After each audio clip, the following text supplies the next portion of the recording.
divide by 5.2. 11 minus 0 divided by 5.2 is what? Negative 2.116.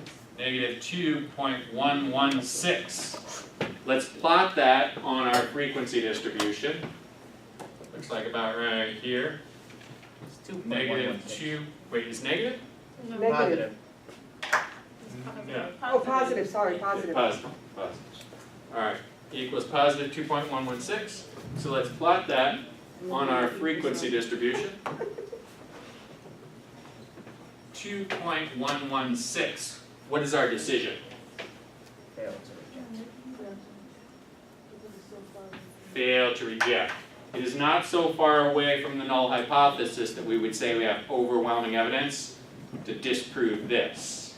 The answer is fail to reject. We cannot ignore the fact that the true population slope could be 0. Our t-stat is 2.116. Do you see that anywhere on the Excel printout? Yeah.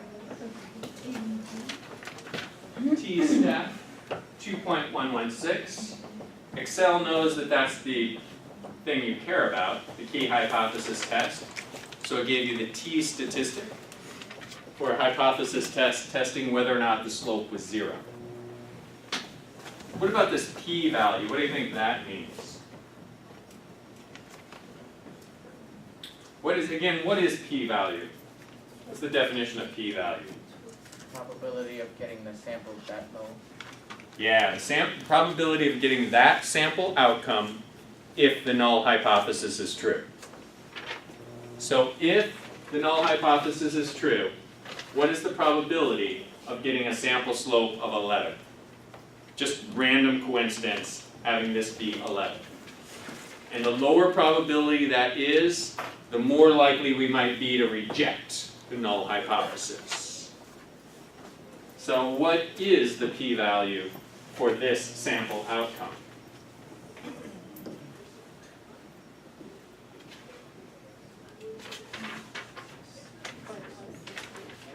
No, 0.1. 0.0174, no?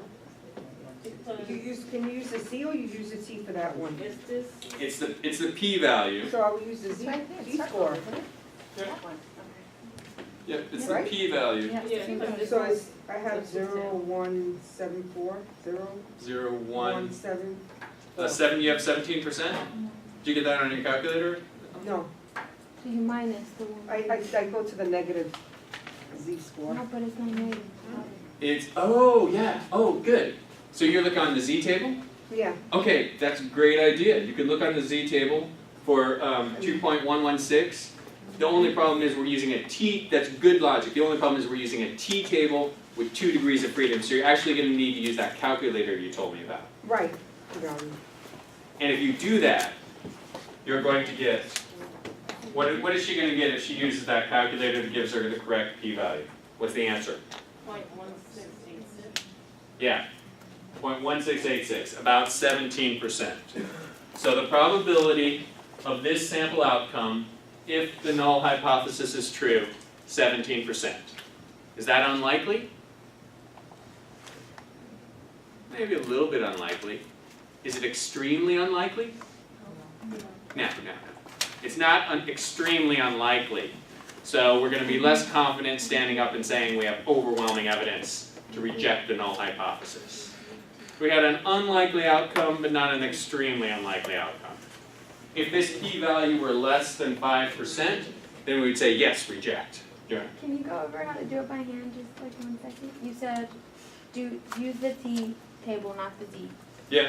Yeah, use the t table. And since there's limited information on the t table, Oh. so you could actually look on your t table with the 4 degrees of freedom Right. and say it's between what and what. You could actually do that right now. Okay. And say, all right, it's probably be between 10% and 20. I don't even know if it goes up that high, right? You said the T table? Yeah, the t table.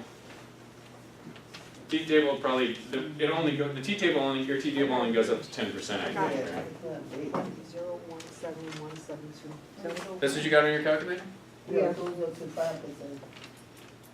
5% in each tail. Oh, it takes 9. What's Goes up the to- two-tail?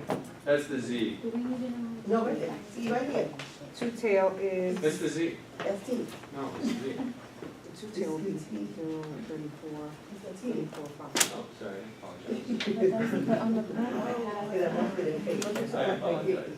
Alright, so you go. So wait, one so for this this goes point, up to so the T-set equals 10%. to reject. Point So we look at 2 degrees of freedom. I think we need to clarify. So, He just said that. alright, so it's between 5% and 10% in each tail. Because it's outside. So that means it's between 10% and 20%. And to answer your question, Joanne, it's between 10% and 20%. So we're less likely, but that's a good question. So for the T-stat, we would fail to reject, but for the P-value, we wouldn't fail. Would we be less likely? Be less likely. Now, p-value we only reject if it's really, really low. But then you also put the P-value minus that. Yeah, it's the exact probability of this sample outcome if the null hypothesis is true. so we failed to reject because the p-value is 16%. Yeah, we fail to reject because the p-value is high. It's higher than 5% significance level. So you're saying on a test or quiz, you wouldn't require us to do this by hand? Correct. Because it's such a high number that's not even on our thing unless we had this calculator. I wouldn't make you look up a p-value for using any t-distribution. Because the best you could do with your chart that Aline just pointed out to me, which I didn't realize was a t-distribution at first, but it was, she was right. It is, you would be able to say it's between 10 and 20%. That's as close as you'd be able to come without using Carol's calculator. Okay. Excuse me. What's the formula? I still wanna know what the formula by hand is, because it's just bothering me. Like, I didn't hear the formula. You need Carol's calculator, that's all there's no formula. There's no Okay. formula. You look it up. On the table. That's why he says he's gonna do it in Excel. Okay. Yeah, you look it up on the table, and the table, your table would tell you between 10 and 20%. We would never Do you do have it your in do you have Excel. your T-table? Pull out your T-table. Well, you can use Yeah, I Excel have a with the T-table. two-tail. I have a t-table. No, I'm just, because you said n minus 2, and then, what was the other one? Under pressure. So, n minus 2 degrees of freedom. Right, so it's 4, and then the other part of No, the it's 2. So we have n is 4, minus Oh. 2 is 2. So if you have your T-table, like, you can flip to it, and I can show you. I have it. Do you have it? Flip it, flip to it.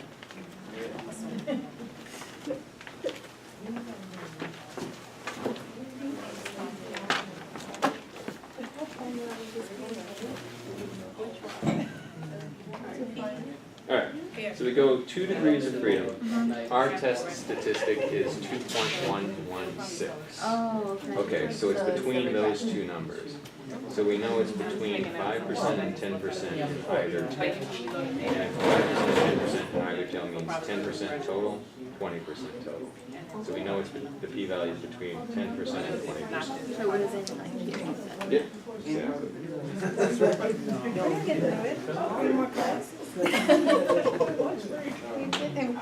Good for the conference call. You need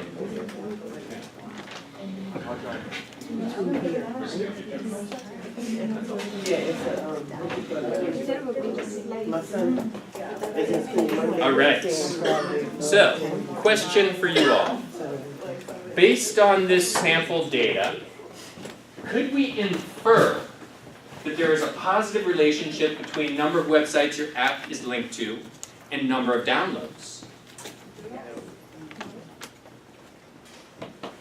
You said, can we infer that there's a relationship? Yes. Positive relationship? Positive relationship. Kelsey says, yes. Good. Good. All right, so Kelsey has a significance level below 17, above 17%. Yeah, your significance level is, say, 20%. All right, good. Suppose your significance level is 5%. We'll come back to that in a minute. Kelsey just made an advanced move. Good. So let's come back to that in a minute. So I want to ask you all a question. Based on the sample data, can you infer that there's a positive relationship between number of websites your app is linked to and number of downloads?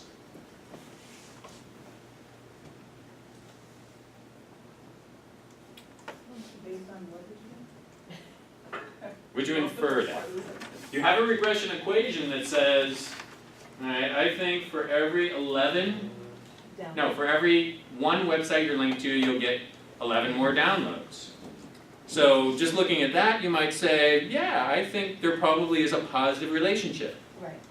But could you infer that about the whole population? No, depends on the website. No, why not, Chris? I was looking because of the T-stat. Yeah, the T-stat. It did not pass our threshold of what we're comfortable inferring. We had failed to reject. We failed to reject. Alright, you could just say it failed the hypothesis test, you'll hear that. It failed the hypothesis test. We do not have conclusive evidence, we do not have overwhelming evidence that there is in fact a relationship in the true population.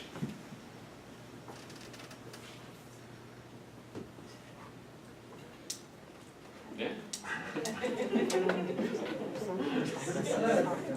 Good stuff. So let's do a couple of problems. I think what's the problem I asked you to do? On chapter 11. Let's look at page 415, number 32. And then I've got homework instructions here. Sample size, sampling distribution, standard deviation, sampling distribution, sample intercept. Alright, you've got the stuff you need here to complete 32. I think this is just a confidence interval. And then number 38 is another hypothesis test. So crack open your book, page 415, open it up on the screen.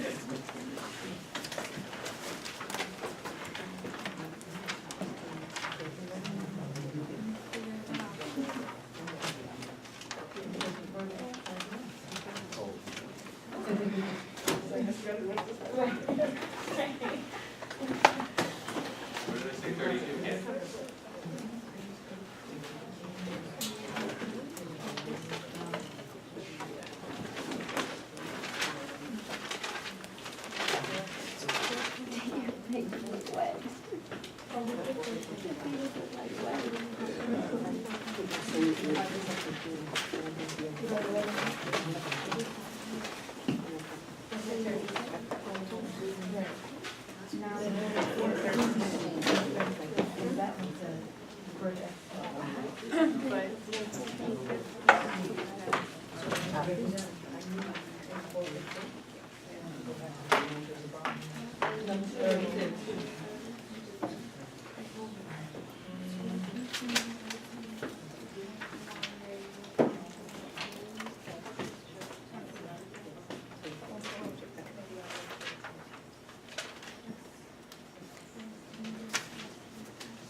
Exercise 38.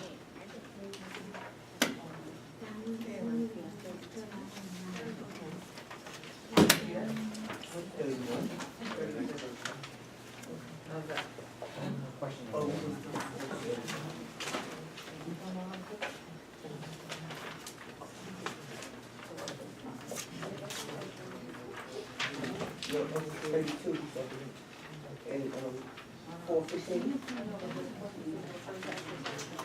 Oh, yeah, yeah.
You're right, we could infer that if we had a higher significance level. We had a lower standard of proof.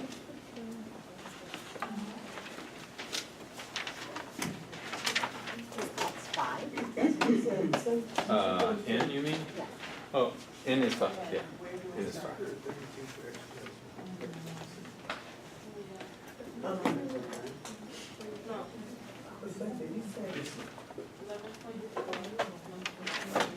So, no,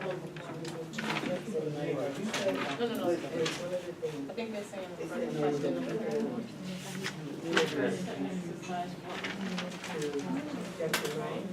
Fail to reject. Fail to Yep, okay. most of the time, right? They're referring to Sometimes 31. you might, Yeah. cannot reject, or you might. We usually fail to reject unless we have overwhelming evidence that lands in one of those two tails, in which case we reject.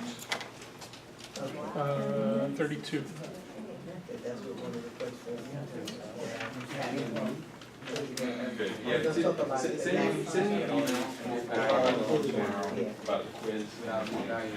Send me an email, tell me what times you're available. Yes, ma'am. Do we know the degrees of freedom for that? We know N, which is 5, Oh, we do. yes. Good job, John. This is hard.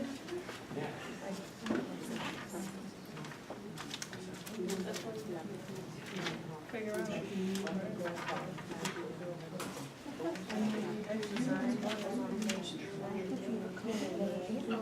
Exercise 11.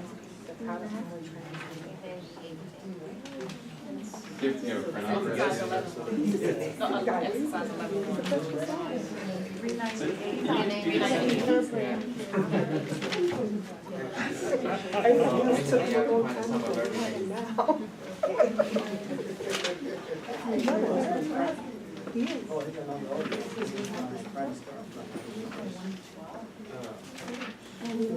All right, we ready to do this one? All right,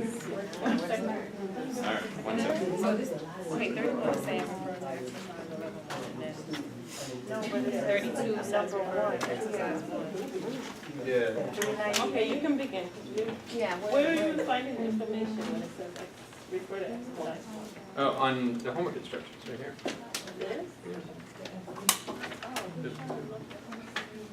No, but the question is sent to you somewhere, I'm giving you. Yeah, that's why you look at the homework instructions.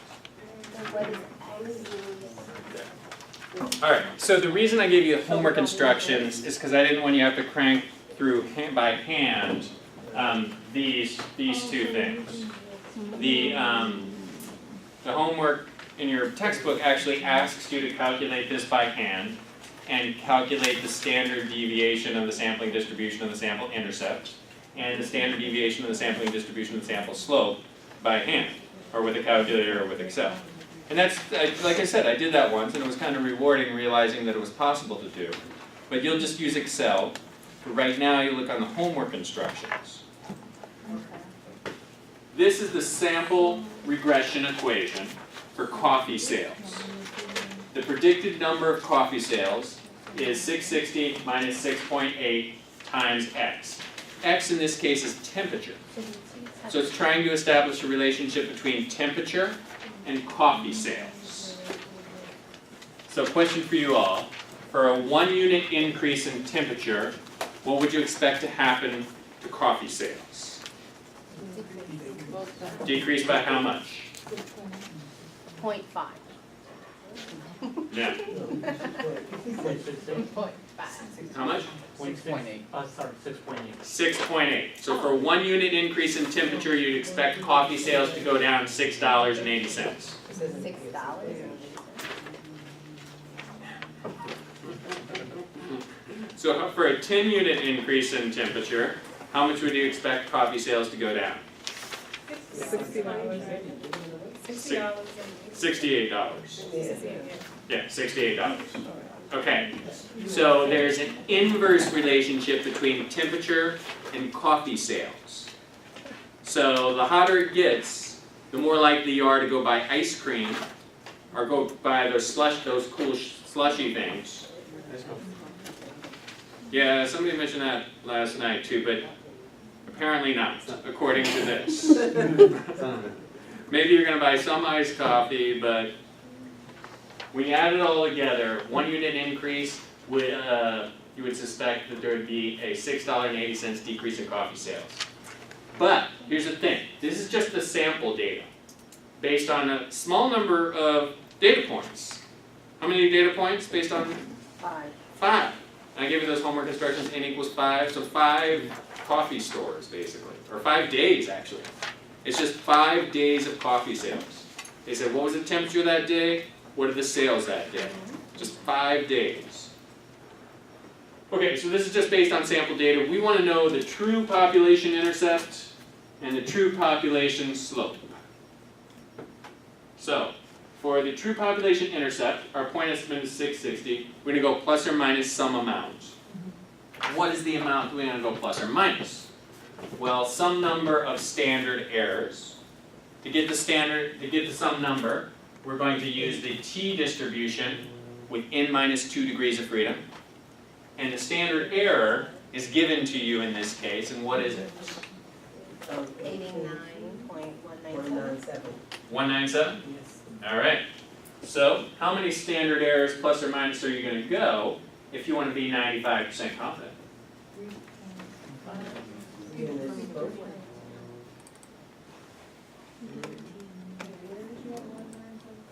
Right here. 89. It's in the homework instructions. The textbook wants you to calculate this by hand, Kelsey, which you could do, but you could just look at the homework instructions. In reality, you'll have Excel, and that will do it for you. Alright, so 95% confident, what percentage of the time are you going to be wrong? 5%, 2.5%, you're going to be too high, 2.5%, you're going to be too low. So you want the t-value that separates the upper 2.5% from the bottom 97.5 with n minus 2 degrees of freedom. How many degrees of freedom do we have in this case? 3. And we have 2.5% in the upper tail. How many standard errors are we going to multiply? 3.182. Sounds good to me? Right. What do you get for the margin of error here?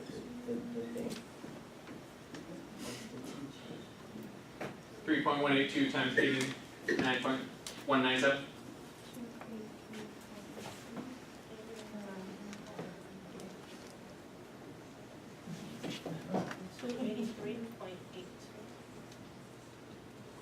Alright, fine.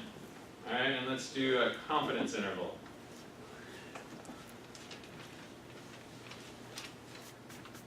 So you're going to take 660 plus or minus 283.83.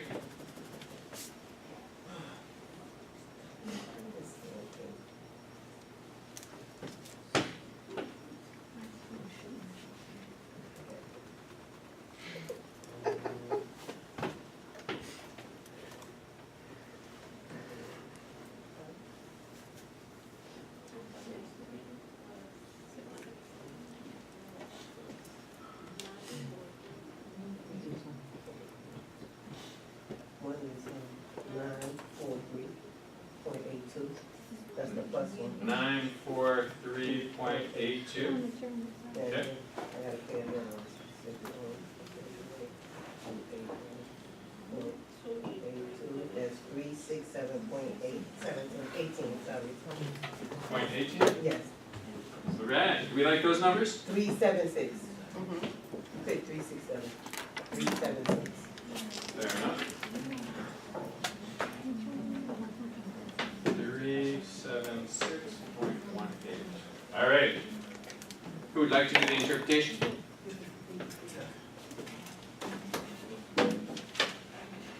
Yeah. I am 95% confident that the coffee temperature. True population. Oh, the true yeah, that, okay. True population what? Did you say mean? That we all drink hot coffee. True population intercept. Falls between 376 and Excellent. 95% confident that the true population intercept falls between these two numbers. Now, we don't care as much about the intercept, and the intercept could be positive or negative. That's not a big deal. What is a big deal is the confidence interval for the true population slope. So let's figure that out. So true population slope equals negative 6.8. Negative 6.8 plus or minus some number of standard errors. If we want to be 95% confident, how many standard errors do we need to go?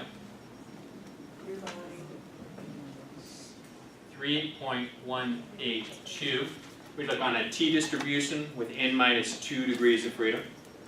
We multiply that by the standard deviation of the sampling distribution of the sample slope, which happens to be given to you at this, in this case, which is 1.219? 49. 1.249. So let's calculate the margin of error.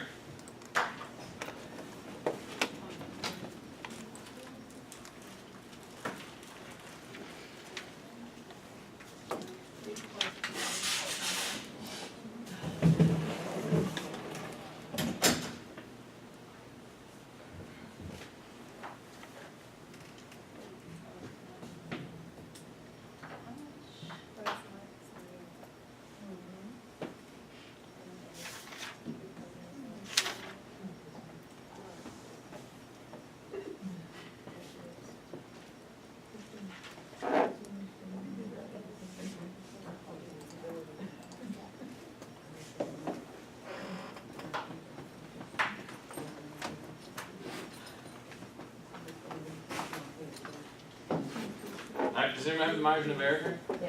What is it?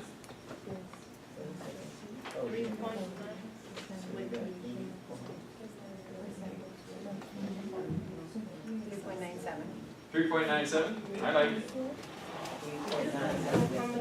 Alright, so let's take negative 6.8 plus or minus 3.97.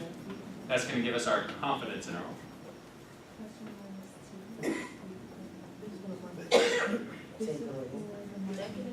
Negative 6.8. Negative. That says 10.77. What, negative 10.77?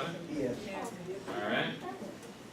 that's what the minus part. So then I gotta adjust it back.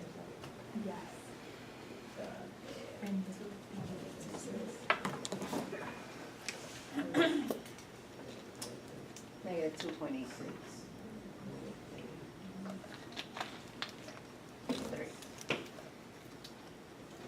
2.8.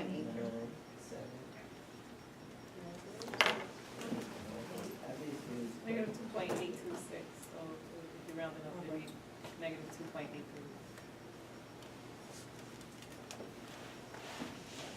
It says negative 2. Excellent. Excellent.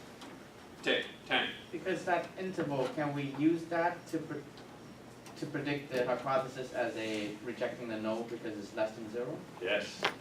Yes.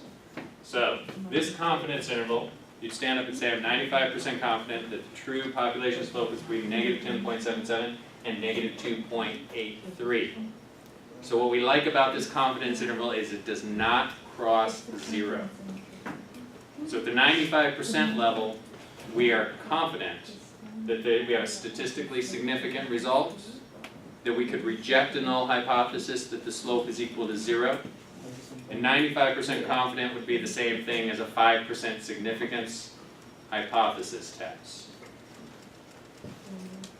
So Speaking of hypothesis tests, as long as it doesn't cross 0, then yep, exactly. Exactly. What would that slope look like? Is Negative 10. it's just sloping downward? Negative 10 would look like That's this. Negative 2 would look like this. Don't quote me on that. It's approximate. So that would mean for a 1 unit increase in temperature, we would expect sales to go down by $10.77. For a 1 unit increase in temperature, we'd only expect sales to go down by $2.83. Alright, so speaking of hypothesis tests, should we do one? Should Should we do the hypothesis test? Yes. Now Tang already told us the punchline. He told us we're going to be able to reject a hypothesis that the slope is equal to 0. He knows that because the confidence interval does not cross 0. Let's do it just for fun. Which one did we're doing next? 38. It's the same data. 840.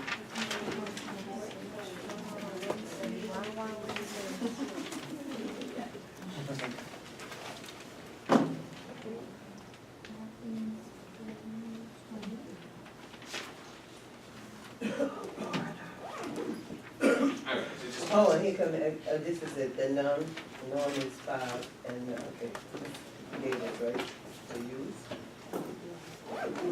for exercise 38.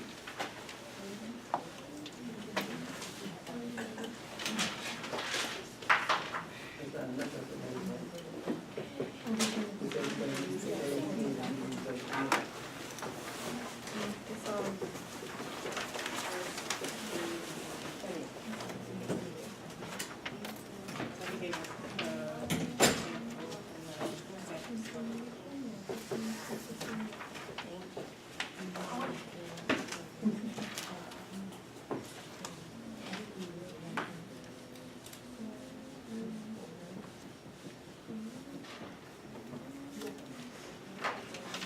Yeah, you said you paid one, right? Which one? So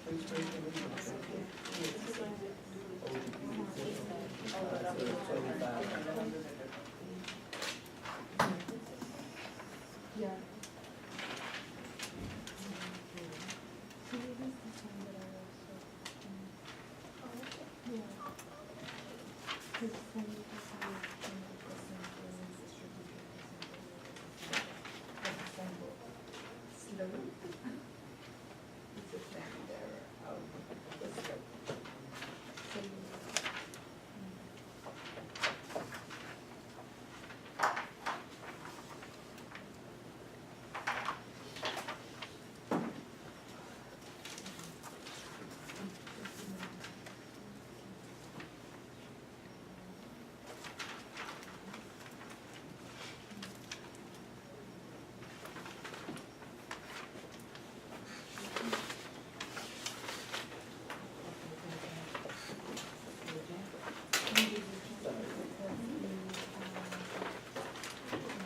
Alright, are we ready for this? So let's test the hypothesis that the true population slope is equal to 0 and see if we're able to reject that.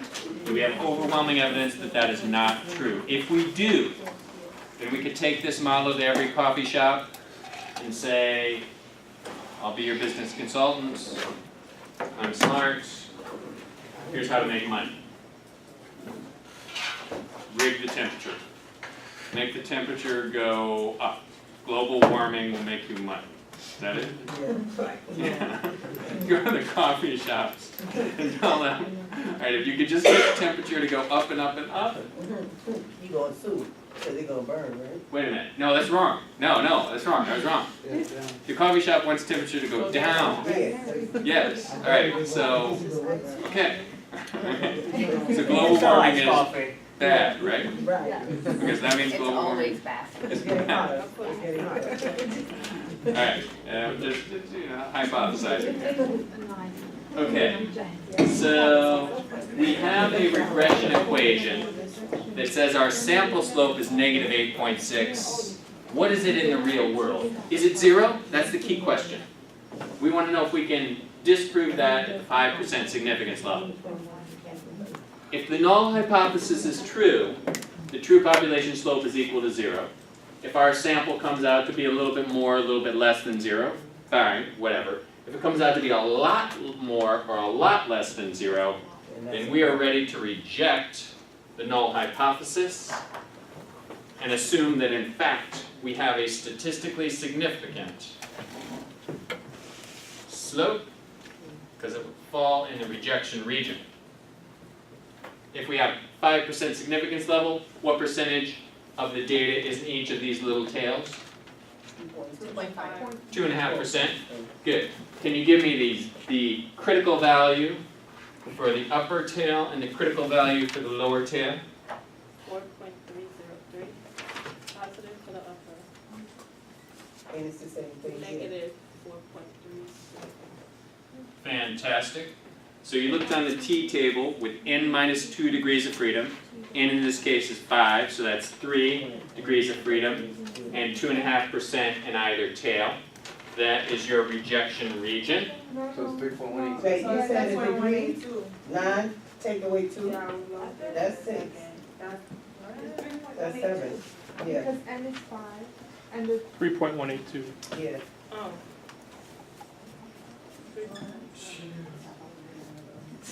2%, yeah. Alright, Actually do that one. good catch.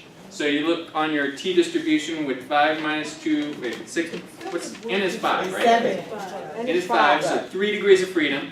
So you look across the Oh. 0.02 and you'll see the T critical values are negative 3.182 and positive 3.182. Now we're ready to calculate our test statistic. Our test statistic is the number of standard errors away from 0 our sample slope is. Our sample slope was negative 6.8. How different is that from 0? More importantly, how many standard errors of difference is that from 0? And a standard error in this case is 1.249. 4.9. What does our T statistic come out to? Negative 5.44. Excellent. Negative 5.44. Let's plot that. Looks like that comes out to about here. T stat. Negative 5.44. What is our decision? Reject the null hypothesis, assume the alternative hypothesis is true. We have found a statistically significant relationship. You could write an article and publish it.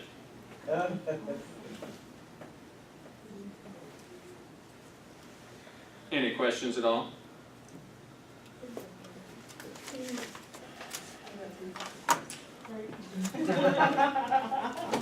Great work. So, yeah, just do the homework problems that I suggested. Review that Excel printout. We'll start next class by recapping that. That's the building block for multiple regression. So if you understand all this stuff, next week will be much more fun.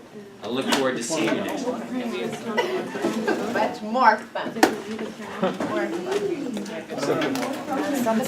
not in the book, right? The one where